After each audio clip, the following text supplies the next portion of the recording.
Hi friends, welcome to my channel Kavyaswar vlogs. నేనైతే ఈ ఎండాకాలంలో ఒంటికి చలువ చేసి దోసకాయ టమాటా పప్పుని రెడీ చేశాను. ఇది చాలా అంటే చాలా టేస్టీగా ఉంటుంది. మీరు కూడా ఇంట్లో ట్రై చేయండి. ఇది అన్నంలోకైనా చపాతీలోకైనా చాలా బాగుంటుంది.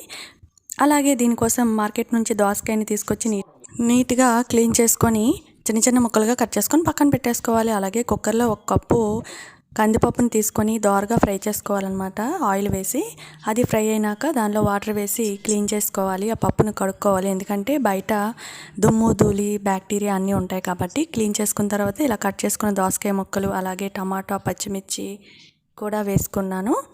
వేసుకొని కొంచెం ఒక హాఫ్ గ్లాస్ వాటర్ వేసుకొని మూత పెట్టుకొని ఒక 5-6 విజిల్లు వచ్చే వరకు కుక్కర్లో ఉడికించుకోవాలన్నమాట. అలా విజిల్స్ అన్నీ వచ్చిన తర్వాత విజిల్ అంతా చల్లారిన తర్వాత మూత తీసి చూసేసరికి పప్పు ఉడికిపోతుంది. దాన్ని కవం తిప్పుకొని ఆ పప్పు కోసం పోపు పెట్టుకున్నాను.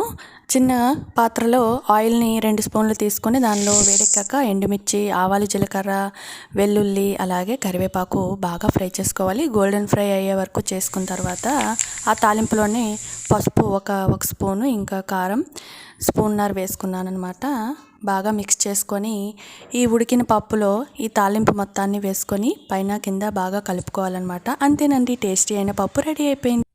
అలాగే నా ఛానల్ని సబ్స్క్రైబ్ చేసుకోండి. వీడియో నచ్చితే లైక్ చేయండి, మీ ఫ్రెండ్స్కి షేర్ చేయండి, అలాగే నన్ను సపోర్ట్ చేయండి. Thanks for watching.